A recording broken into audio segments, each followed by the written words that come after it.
Welcome back to Shilpa's vlog. ನಾನಿವತ್ತು ನಿಮಗೆ ರಾತ್ರಿ ಊಟಕ್ಕೆ ಸಿಂಪಲಾಗಿ ಮಾಡಿ ತೋರಿಸ್ತಿರೋದು ಅಸೆಂಬ್ರ. ಮಾಡೋದು ಹೇಗೆ ಅಂತ ನೋಡೋಣ. ಇದಕ್ಕೆ ಸ್ವಲ್ಪ ಕೊಬ್ಬರಿ ಬೇಕು, ಬೆಳ್ಳುಳ್ಳಿ ಮತ್ತು ಒಂದೆರಡು ಈರುಳ್ಳಿ ಒಗ್ಗರಣೆಗೆ ಹೆಚ್ಚಿಟ್ಕೊಂಡಿರೋದು. ಈಗ ಜಾರಿಗೆ ಒಂದು ಸ್ವಲ್ಪ ಬೆಳ್ಳುಳ್ಳಿ, ಜೀರಿಗೆ ಮತ್ತು ಕೊಬ್ಬರಿ ಹುರಿದು ಇಟ್ಕೊಂಡಿರೋಂತಹ ಒಂದು 4 ಹಸಿಮೆಣ್ಸಿನ್ಕಾಯಿ ಹುರಿದು ಇಟ್ಕೋಬೇಕು. ಅದನ್ನು ಹಾಕ್ಕೊಂಬಿಡೋಣ. ಇದು ಮಲೆನಾಡು ಪ್ಲಸ್ ದಾವಣಗೆರೆ ಎರಡೂ ಸೈಡು ಮಿಕ್ಸ್ ಸೇರ್ಕೊಂಡು ಮಾಡೋಂಥ ಒಳ್ಳೆ ರೆಸಿಪಿ ಇದು. ಇದಕ್ಕೆ ಸ್ವಲ್ಪ ಕಡಲೆ, ಕೊತ್ತಂಬರಿ ಸೊಪ್ಪು, ಶುಂಠಿ, ಒಂದು ಸ್ವಲ್ಪ ಬೆಳ್ಳುಳ್ಳಿ ಹಾಕ್ಕೊಂಡು ಸಣ್ಣಕ್ಕೆ ರುಬ್ಕೊಂಬರೋಣ. ಇದೀಗ ರುಬ್ಬಿದ್ದಾಗಿದೆ.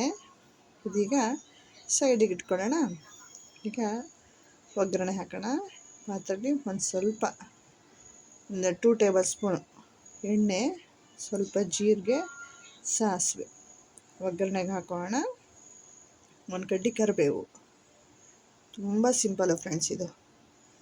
ಒಂದು ಟೈಮ್ ಊಟಕ್ಕೆ ತುಂಬ ಚೆನ್ನಾಗಿರುತ್ತೆ. ಯಾವಾಗಲೂ ಬೇಳೆ ಸಾಂಬಾರು ಊಟ ಮಾಡಿ ಮಾಡಿ ಬೋರ್ ಆಗಿರುತ್ತಲ್ಲ, ಆ ಟೈಮಲ್ಲಿ ಮಾಡ್ಕೋಬೇಕು. ತುಂಬ ರುಚಿಯಾಗಿರುತ್ತೆ. ಬೇಸಿಗೆಯಲ್ಲಿ ಅಂತೂ ದೇಹ ತಂಪಾಗಿರುತ್ತೆ. ಇದಕ್ಕೆ ಈರುಳ್ಳಿ ಹಾಕ್ಕೊಂಡು ಒಂದು ಸ್ವಲ್ಪ ಈರುಳ್ಳಿ ಸ್ವಲ್ಪ ಕನ್ಸೋಣ ಅಷ್ಟೇ, ಭಾಳ ಬೇಡ. ಇದು ನೀವು ಒಂದು ಸಲ ಮಾಡ್ಕೊಂಡು ಊಟ ಮಾಡಿ ನಿಮ್ಮ ಮನೇಲಿ ಹೇಗಿದೆ ಅಂತ ಕಾಮೆಂಟ್ ಮಾಡಿ ಹೇಳಿ ಫ್ರೆಂಡ್ಸ್.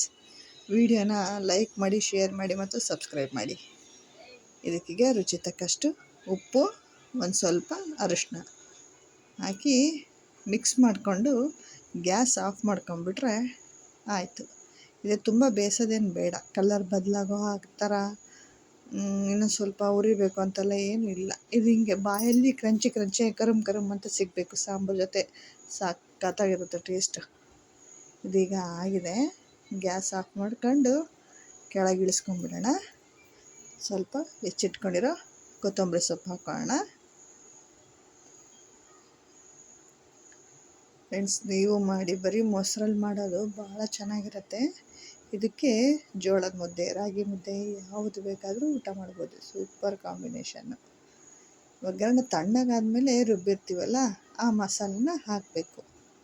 ಒಗ್ಗರಣೆ ತಣ್ಣಗಾಗಬೇಕು ಪೂರ್ತಿಯಾಗಿ, ಇಲ್ಲಾಂದರೆ ಮೊಸರು ಒಡ್ಕ ಆಗ್ಬಿಡತ್ತೆ. ಅದಕ್ಕೆ ಈಗ ನೋಡಿ, ನಮ್ಮಮ್ಮ ಮೊಸರು ಕಡಿತಾ ಇದ್ದಾರೆ, ಗಟ್ಟಿ ಮೊಸರು. ಇದನ್ನು ತೆಳ್ಳಗೆ ಮಾಡ್ಕೋಬೇಡಿ, ನಿಮ್ಮ ಹದಕ್ಕೆ ತಕ್ಕಷ್ಟು ಮಾಡ್ಕೊಳ್ಳಿ, ತುಂಬ ಚೆನ್ನಾಗಿರುತ್ತೆ.